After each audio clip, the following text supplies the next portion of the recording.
We interrupt this program to bring you...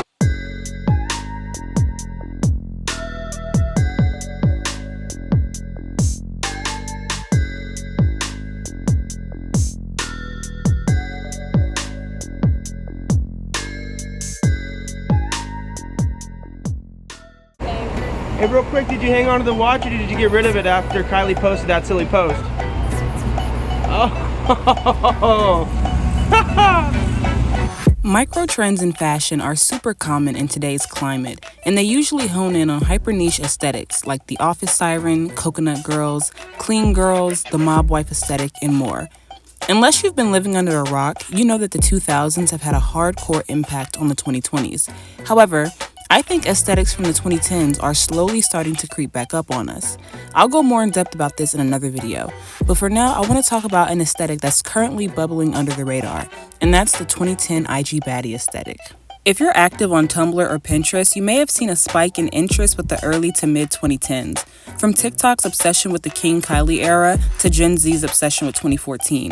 I think the internet's fixation on this era will eventually bloom into a full-on aesthetic.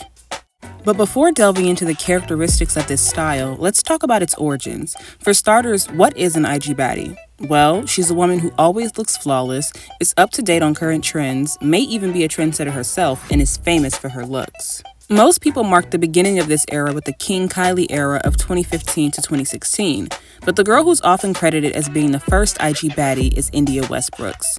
India Westbrooks, commonly known as India Love, started posting to Tumblr around 2012 when she was only 15 years old. She was the girl you'd see all your male classmates reposting on Instagram and Facebook as their WCW, and the girl your female classmates probably got a lot of their style from. India's popularity peaked around 2015 when she finally created an Instagram page and got her own reality show on BET titled The Westbrooks. She had close to 1 million followers across multiple social media platforms at this point and was the token IG Baddie.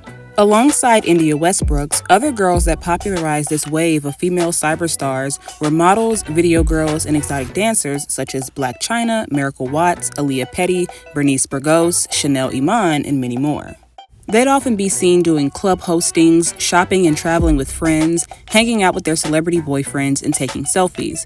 These girls were appealing because they felt unattainable yet relatable, and seemingly got whatever they wanted just for being pretty, like socialites but without the nepotism.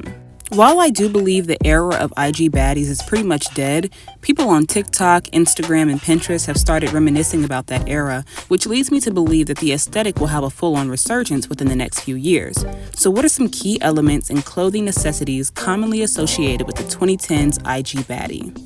Bodycon dresses and catsuits. Big butts were all the rave in the 2010s, which largely differed from the hyper-slim beauty standards of the 2000s. While curvier body types had been celebrated in select ethnic groups prior to the 2010s, it was around this time that there was a large emphasis on the ideal Coca-Cola body shape. Because a lot of IG baddies typically relied on their sex appeal to gain a following, clothing that accentuated their silhouettes were essential.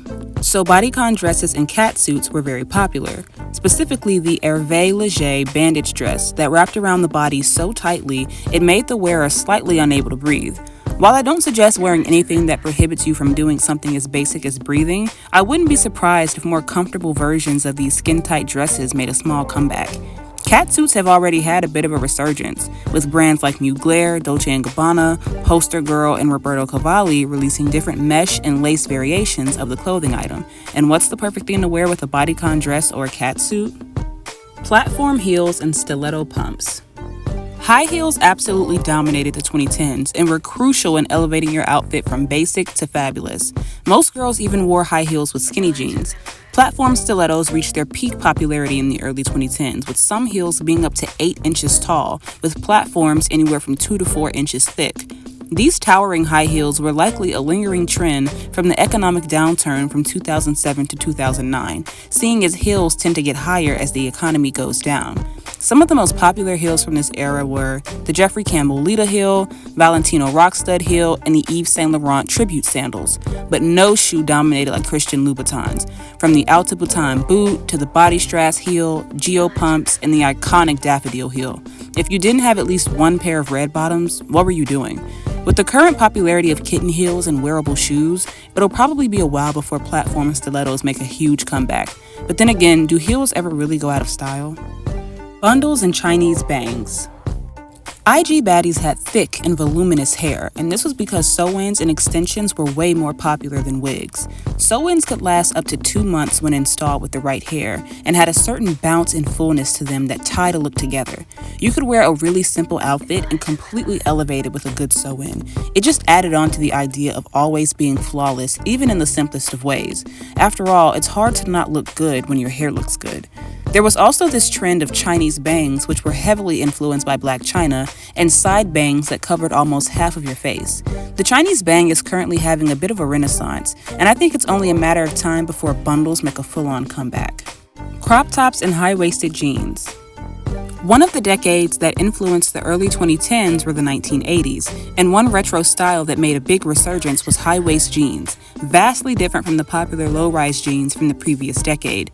Since showing off your figure was essential, having a pair of high-waist jeans that hugged you around the waist and created a cinched silhouette was a staple amongst many IG baddies. Seeing as both low-rise and baggy jeans are all the rave right now, high-waist skinny jeans may be hard to come by, but with social media's slight fixation with the mid-2010s, skinny jeans might make a comeback sooner than we think.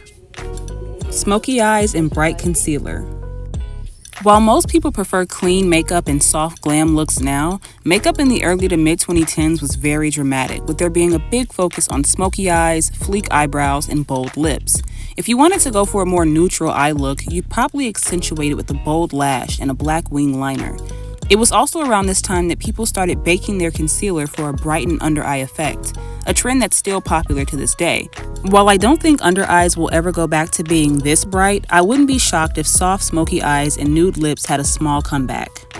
iPhones and low-quality pictures. Like the Motorola Razr in the 2000s, the it phone in the 2010s was and still is the iPhone. In this era specifically, the iPhone 4, 5, and 6S Plus were the phones to have. A large part of the nostalgia of this era lies in the grainy and low-quality photos from older iPhones. Now, people on Twitter and Pinterest love a good IMAX selfie, and I've noticed more people on Instagram and Tumblr taking selfies with digital cameras and editing their photos with harsh filters to purposefully emulate the feel of the early 2010s.